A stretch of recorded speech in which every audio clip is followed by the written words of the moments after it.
अगर मैं आपसे कहूँ कि आई एम अ लेजेंड तो आप ये सोचेंगे कि या तो मेरा दिमाग खराब है या मैं कोई नार्सिसिस्ट हूँ या फिर कोई सेल्फ सेंटर्ड इंसान हूँ। मगर ये बात बिल्कुल सच है।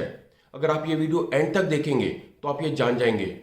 लेकिन अगर आपको भी मेरी तरह कोई लेजेंड बनना है तो जल्दी से इस चैनल को सब्सक्राइब कर दीजिए और बेल आइकन को दबाना ना भूलें ताकि मेरे ऐसे इंफॉर्मेटिव वीडियोस से आपकी नॉलेज बढ़ती रहे।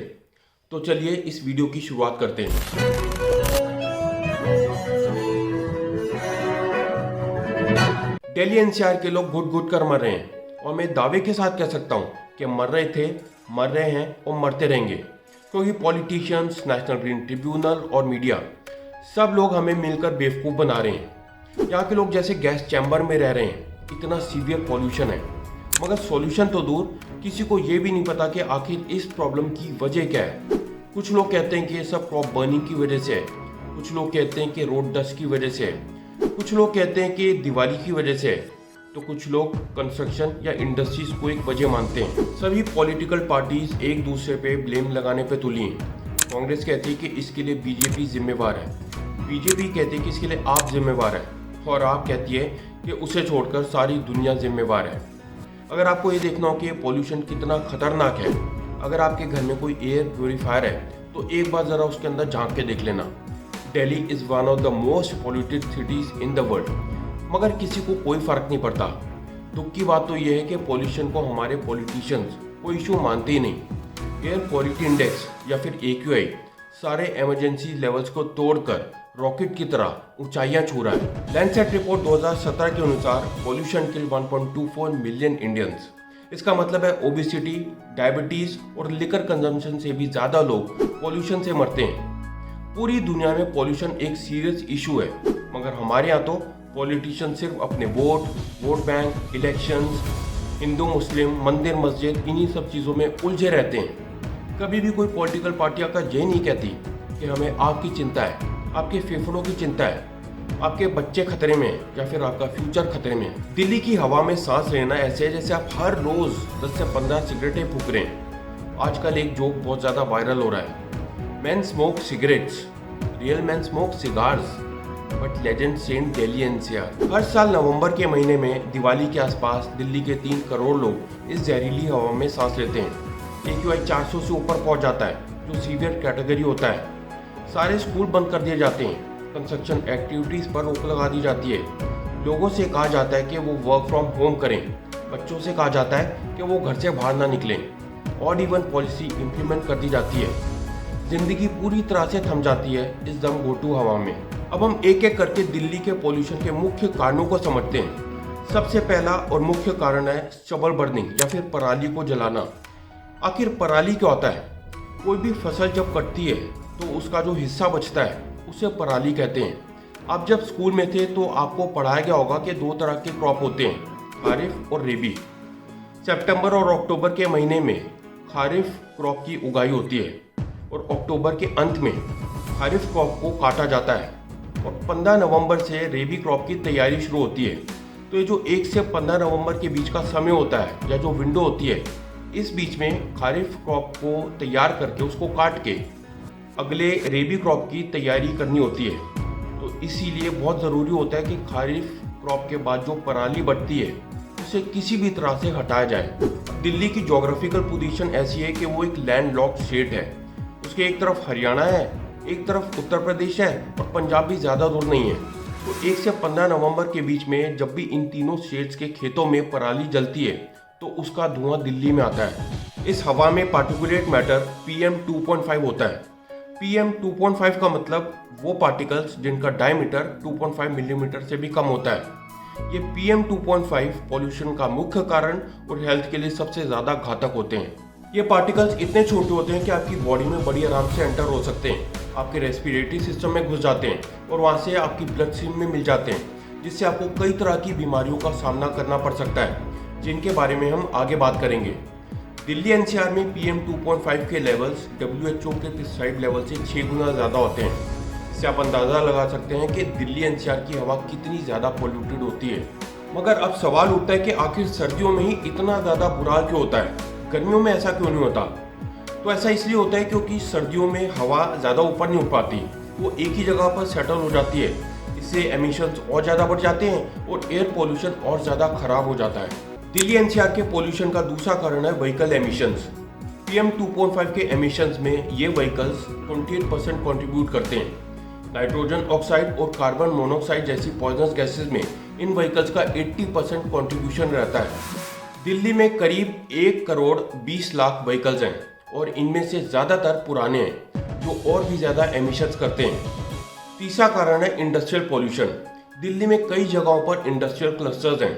ज़्यादातर इंडस्ट्रीज तो एयर और वाटर पोल्यूशन के जो प्रोटोकॉल्स होते हैं, जो नॉर्म्स होते हैं, उनको फॉलो भी नहीं करती। चौथा कारण है कंस्ट्रक्शन। दिल्ली में कंस्ट्रक्शन एक्टिविटीज़ एयर पोल्यूशन में 30% कंट्रीब्यूट करते हैं। पांचवा और लास्ट कारण है पावर प्लांट्स। दिल्ली एनसीआर में कई पावर प्लांट्स हैं जो 11,000 मेगावाट एनर्जी जनरेट करते हैं। इससे फ्लाई ऐश निकलता है जो पोल्यूशन करता है। अब हम बात करते हैं इस पोल्यूशन से होने वाले नुकसान की। इस पॉल्यूशन से दो तरह के नुकसान होते हैं, हेल्थ लॉस और फाइनेंशियल लॉस। सबसे पहले हम बात करते हैं हेल्थ लॉस की। इस पॉल्यूशन की वजह से आपको कई तरह की बीमारियां हो सकती हैं, जैसे chest infection, asthma, high BP, लो इम्यूनिटी और यहाँ तक कि कैंसर भी।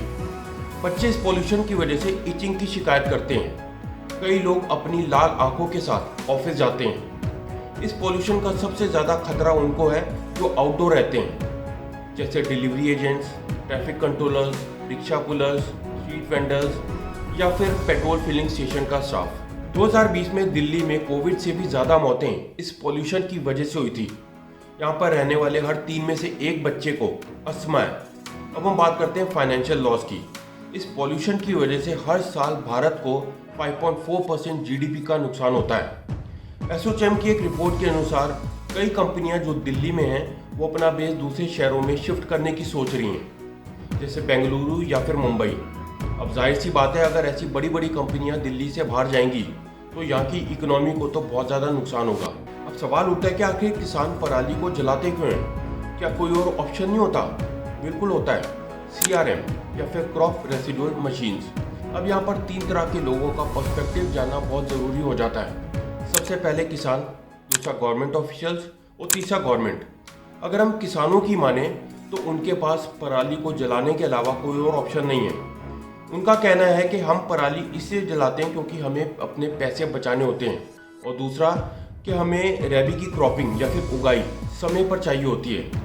ये जो CRM है ये बहुत ज़्यादा महंगी होती हैं, और किसान कहते हैं कि हम इसे खरीदना नहीं चाहते क्योंकि इससे इनपुट कॉस्ट बढ़ जाती है। हालांकि सरकार सब्सिडीज देती है मगर वो काफ़ी नहीं होती। इसमें लेबर कॉस्ट और डीजल का खर्चा भी ऐड हो जाता है। अब हम जानते हैं गवर्नमेंट ऑफिशियल्स का पर्सपेक्टिव। अगर आपको याद हो तो अभी कुछ ही महीने पहले एंटी फार्म लॉ प्रोटेस्ट की वजह से सरकार को तीनों फार्म लॉज वापस लेने पड़े थे। उसके बाद से फार्मर्स और फार्म यूनियंस और भी ज़्यादा एक्टिव और कॉन्फिडेंट हो गई हैं। इन गवर्नमेंट ऑफिशियल्स का कहना है कि जब भी ये लोग उन फार्मर्स के पास जाते हैं उन्हें अवेयर कराने या फिर कोई कैंप ऑर्गेनाइज करते हैं तो ये लोग इनके पास ग्रुप्स में आ जाते हैं और इन्हें वहाँ से भगा देते हैं। पंजाब की आम आदमी पार्टी सरकार का कहना है कि पिछली कांग्रेस सरकार के वक्त 11,000 करोड़ की रेसिडुअल मशीन्स गायब हैं, तो कहीं ना कहीं करप्शन भी एक बहुत बड़ी प्रॉब्लम है। अब हम बात करते हैं गवर्नमेंट की। आप जानते होंगे कि बहुत जल्द गुजरात में इलेक्शंस होने वाले हैं जहाँ पर बीजेपी और आम आदमी पार्टी आमने सामने होंगी। बीजेपी का आरोप है कि अरविंद केजरीवाल पंजाब में स्टबल बर्निंग को रोकने में फेल रहे, और आम आदमी पार्टी कहती है कि बीजेपी इन फार्मर्स को एंटी फार्म लॉ प्रोटेस्ट की वजह से टारगेट कर रही है। इस साल हालांकि हरियाणा में काफ़ी कम पराली जलाई गई, मगर पंजाब में पिछले साल के मुकाबले में 18.5% ज़्यादा पराली जली। 15 सितंबर से 1 नवंबर के बीच में पूरे पंजाब में 17,840 केस स्टबल बर्निंग के सामने आए। हैरानी की बात तो यह है कि पंजाब में सबसे ज़्यादा पराली संगरूर ज़िले में जलाई गई, जो पंजाब के चीफ मिनिस्टर भगवंत मान की कॉन्स्टिट्यूएंसी है। अब हम बात करते हैं कि आखिर इस पॉल्यूशन को रोकने के लिए दिल्ली सरकार क्या कदम उठाती है। जब भी पॉल्यूशन परमिसिबल लेवल से थोड़ा ऊपर जाता है तो सरकार सबसे पहले ग्रैप प्लान्स को इम्प्लीमेंट करती है। ग्रैप का मतलब ग्रेडेड रिस्पॉन्स एक्शन प्लान्स। सबसे पहले ग्रैप 3 इम्प्लीमेंट होता है, जिसमें कंस्ट्रक्शन और डेमोलिशन एक्टिविटीज़ रोक दी जाती हैं except central governments Central Vista project. उसके बाद अगर पॉल्यूशन और भी ज़्यादा ऊपर जाता है तो ग्रैप 4 इम्प्लीमेंट होता है। जिसमें एजुकेशनल इंस्टीट्यूशंस को बंद कर दिया जाता है, ट्रक्स की एंट्री को प्रोहिबिट कर दिया जाता है और व्हीकल्स के लिए ऑड इवन पॉलिसी इम्प्लीमेंट होती है। ये सब तो टेम्पररी सॉल्यूशंस हैं, मगर परमानेंट सॉल्यूशन के लिए आज ज़रूरत है स्ट्रक्चरल चेंजेस की, बिहेवियरल चेंजेस की। इसके अलावा सरकार कुछ और ठोस कदम उठा सकती है। जैसे दिल्ली में कुल 9000 रेस्टोरेंट हैं, इन सभी में कोयले को जलाना बंद करना होगा, म्यूनिसिपल वेस्ट को जलाना बंद करना होगा, रोड्स की वैक्यूम स्वीपिंग शुरू करनी होगी, सभी व्हीकल्स में BS6 नॉर्म्स को अप्लाई करना होगा, सभी पावर प्लांट्स में इंजीनियरिंग सॉल्यूशंस को इम्प्लीमेंट करना होगा और आखिर में सभी फार्मर्स को एनकरेज करना होगा, चाहे सब्सिडी से या फिर उन्हें अवेयर करके कि वो स्टबल बर्निंग ना करें। आखिर हम लोग कब तक इन सरकारों के सहारे बैठे रहेंगे? हमारी खुद भी तो कुछ रिस्पॉन्सिबिलिटी बनती है। आप लोग जब भी घर से बाहर निकलें तो एक मास्क पहन के निकलें, प्रेफरेबली N95। अगर आप अफोर्ड कर सकते हैं तो एक एयर प्योरीफायर खरीद लें। आप एयर प्योरीफायर प्लांट्स भी खरीद सकते हैं, जैसे स्नेक प्लांट या spider plant. Avoid going outdoors, अगर ज़रूरत हो तभी घर से बाहर निकलें। और अंत में स्मोकिंग या धूम्रपान अवॉइड करें। अंत में मैं आपको ये बता दूं कि मैं दिल्ली का रहने वाला हूं और रोज़ इस जहरीली हवा में सांस लेता हूं और इसीलिए एक लेजेंड हूं। मैं उम्मीद करता हूं कि आपको ये वीडियो इंटरेस्टिंग और इन्फॉर्मेटिव लगा होगा। इसे लाइक करें, शेयर करें और चैनल को सब्सक्राइब करें। मिलते हैं मेरे एक और ऐसे ही इंटरेस्टिंग और इन्फॉर्मेटिव वीडियो के साथ। तब तक के लिए टेक केयर एंड जय हिंद।